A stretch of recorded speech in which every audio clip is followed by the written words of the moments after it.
الحمد لله رب العالمين والصلاة والسلام على رسوله الأنبياء والمرسلين أما بعد قال الله تبارك وتعالى في القرآن المجيد لقد كان لكم في رسول الله أسوة حسنة صدق اللہ العظیم۔ انتہائی قابل احترام، واجب الاحترام ناظرین، سامعین، السلام علیکم ورحمۃ اللہ وبرکاتہ۔ جیسا کہ ہم سب کو معلوم ہے کہ ماہ ربیع اول کا مہینہ گزر رہا ہے، اسی مناسبت سے آج ہم ایسی حدیث مبارکہ کو سمجھیں گے کہ جس کے بارے میں ہمارے معاشرے کے اندر بالخصوص ربیع اول کے مہینے کے اندر بہت ساری خرافات دیکھنے کو ملتی ہیں، جو کہ صحابہ اور نبی علیہ الصلوۃ والسلام کی زندگیوں سے ہمیں کوئی اس طرح کی مثال نہیں ملتی۔ اور اسی موضوع کے بارے میں ہمارے معاشرے کے اندر کچھ سوالات بھی اٹھتے ہیں جو شعور رکھنے والے لوگ ہیں۔ تو سوال یہی اٹھتا ہے کہ کیا ربیع اول کے مہینے کے اندر کوئی عید ہے؟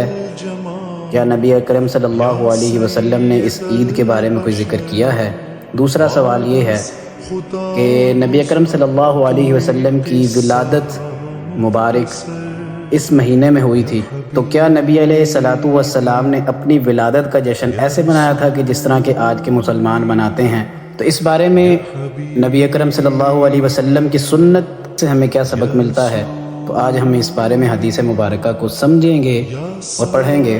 صحیح مسلم کے اندر یہ روایت موجود ہے کہ نبی اکرم صلی اللہ علیہ وسلم سے سوال کیا گیا کہ آپ صلی اللہ علیہ وسلم پیر کے دن روزہ کیوں رکھتے ہیں؟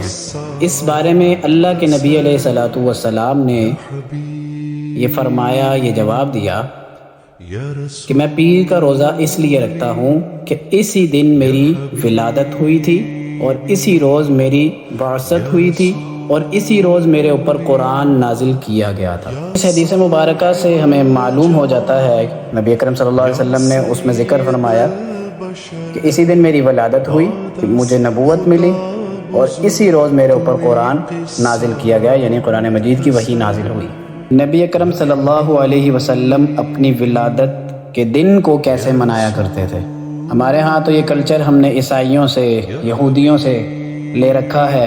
برتھ ڈے آتی ہے تو اس پہ ہم لوگ طرح طرح کی ایکٹیویٹیز کرتے ہیں۔ آج کل کے فتنوں کے معاشرے کے اندر تو بہت زیادہ اس طرح کی ایکٹیویٹیز کی جاتی ہیں کہ کوئی کیک کٹنگ سرمنی ہوتی ہے اور اس طرح کی نوجوانوں کے اندر خرافات دیکھی جاتی ہیں کہ نبی اکرم صلی اللہ علیہ وسلم کا خود کا عمل یہ تھا کہ جب بھی پیر کا دن آتا، یعنی ہفتے کا جو پہلا دن پیر کا دن، اس میں اللہ کے نبی علیہ الصلوۃ والسلام روزہ اس لیے رکھا کرتے تھے کہ اس دن ان کی پیدائش ہوئی تھی۔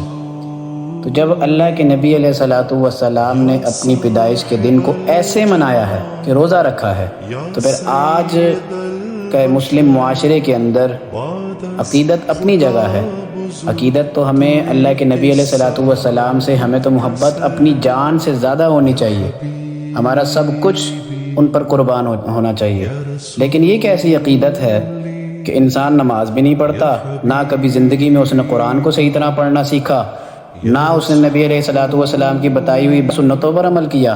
ربیع اول کے مہینے کے اندر جا کر بڑے بڑے جشن منا کر یہ دکھانا چاہتا ہے کہ میں نبی علیہ الصلوۃ والسلام سے بڑا محبت کرنے والا ہوں۔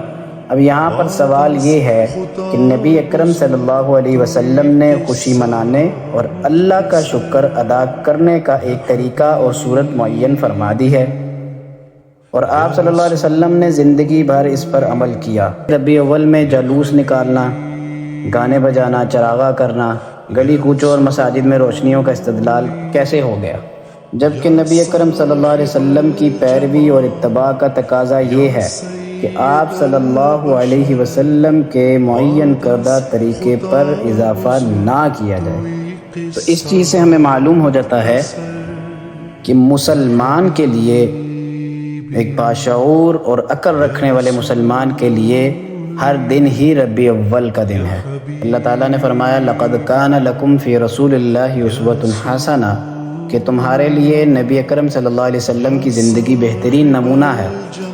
تو جو مسلمان نبی اکرم صلی اللہ علیہ وسلم کی سنتوں پر عمل کرتا ہوگا، نبی علیہ الصلوۃ والسلام کے جو ارشادات ہیں، احادیث ہیں، ان پر عمل کرتا ہوگا، تو اس مسلمان کے لیے تو پھر اس طرح ہر دن ہی ربیع اول کا دن ہے۔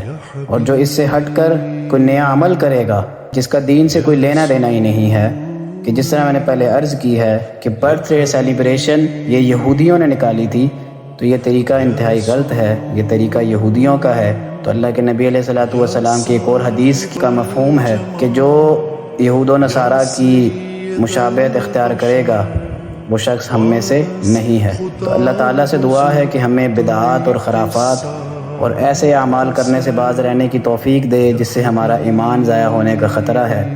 ہمیں نبی اکرم صلی اللہ علیہ وسلم کی سیرت کو اپنانے کی توفیق دے۔ اقول قولی ھذا استغفر اللہ لی ولکم ولسائر المسلمین واستغفروہ انہ ھو الغفور الرحیم۔ صدق اللہ العظیم۔